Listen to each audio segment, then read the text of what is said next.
Imagine a tiny seed patiently waiting beneath the soil for months. Finally, spring arrives and the rainy season starts. The seed can't wait any longer. It feels like someone is calling to it, saying, "Come out and see the sunlight." Slowly, the seed's cover starts to fall away and a tiny sprout emerges from between two soft leaves. One part of the sprout stays firmly in the soil, while the other part breaks through and starts to grow upwards. Have you ever seen a sprout grow? It's like the tiny one is stretching its tiny head and taking in the new world with wide eyes. Have you ever wondered how a plant grows from a tiny seed? Well, let me tell you about the amazing parts of a plant: the root and the stem. The root is like the plant's anchor. It goes deep into the ground and helps the plant absorb water and nutrients. The stem is like the plant's tower. It grows up towards the sky and supports the leaves and flowers. But here's the cool part. No matter how you turn a plant upside down, the root always grows down and the stem always grows up. We did an experiment with a plant in a pot and turned it upside down.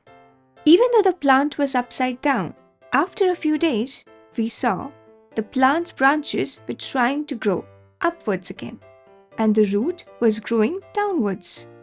It was like the plant knew exactly what it was supposed to do. Just like we eat food, trees need food too. We have teeth, so we can eat solid things. Kids don't have teeth, so they only drink milk. Likewise, trees don't have teeth either, so they can only take in substances from soil or air. Trees absorb nutrients from the soil through their roots. When sugar is added to water, it dissolves. Similarly, when water is poured on soil, many substances in the soil dissolve. Trees absorb these dissolved substances as food. If water is not provided to the roots, the tree cannot take in food and eventually die. With a microscope, even very small things can be seen. If you examine the branches or roots of a tree with a microscope, you will see thousands of tiny tubes inside. These tubes, called xylem, help the tree absorb nutrients from the soil. Additionally, the leaves of the tree collect food from the air. Leaves have many tiny openings called stomata. And with the help of a microscope, you can see that these openings have tiny lip-like structures called guard cells. When the tree doesn't need food, these guard cells close the stomatal opening. When we breathe, we exhale a type of harmful air called carbon dioxide. Imagine if this toxic air stayed on Earth. All living beings would quickly succumb to it. Nature is so merciful. What's toxic to animals, trees absorb and clean the air. When sunlight hits a tree's leaves, they use the sun's energy to pull carbon dioxide out of the air. This carbon goes into the tree and helps it to prepare glucose, which is a simple carbohydrate required for all life forms to obtain energy. Trees require sunlight for survival. Without it, they die. If you put a plant in a pot near a window, you will notice that all its branches lean towards the light, away from the dark. In the forest, trees compete to grow quickly and reaches the light first. Vines, if left in the shade, will die from lack of light. So, they cling to trees and climb upwards to get some rays. Now you get it? Light is the source of life. Trees grow by absorbing sunlight's energy. The sun stores its energy in the trees. When you burn wood, the light and heat released are the sun's energy. Trees and their crops are like traps for sunlight. Animals eat plants to survive. The sun's energy in plants enter the body of animals in this way. Without eating crops, we wouldn't be able to survive either.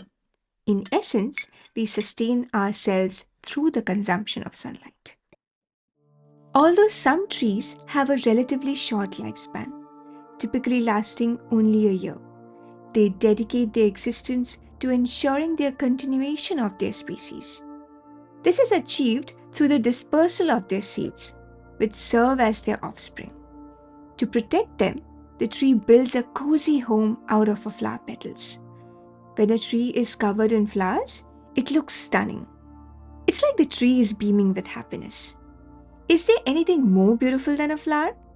Trees prepare their own food by using water from the soil and carbon dioxide from the air.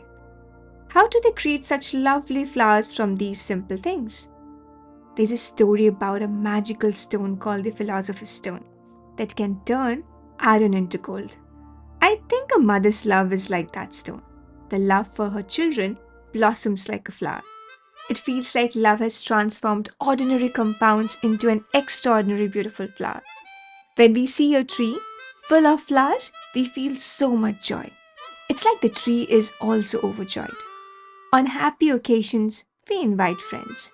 When a tree blooms, it invites its friends too. It's like the tree is saying, "Where are my friends? Come to my place today." If you get lost or don't recognize my house, I have put up colorful flags. You can spot these vibrant petals from far away. Bees and butterflies are lifelong friends of the tree.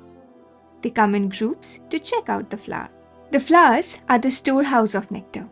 Bees and butterflies visit the flower for its essence. The tree is happy to have these visitors because it gets to share its nectar. You might have seen pollen on flowers too. Bees are like little pollen delivery trucks. They carry pollen from one flower to another, and that's how seeds get made. Without pollen, seeds can't grow. So the tree needs the bees to help it out. The tree takes care of the seeds by using its own sap. As the tree gives it all to its offspring, it starts to dry up. It's like saying goodbye to its life. The wind used to play with the tree's leaves and branches, but now it's too weak to hold on. With each strong gust, the tree shakes and trembles. One by one, the branches break and fall. The tree finally gives in and falls to the ground. It's a bittersweet moment, but it's also a beautiful act of selflessness. The tree gave it all for its children, and that's something we should be thankful for. This was a small presentation about the life cycle of a plant, written by Sir Jagadish Chandra Bosu. Translation by Ashish Kumar Banerjee and Urunangshu Banerjee. Translation copyright Ashish Kumar Banerjee and Urunangshu Banerjee. Video production copyright Erudition India. Read for you, Oliver Dash. All rights reserved.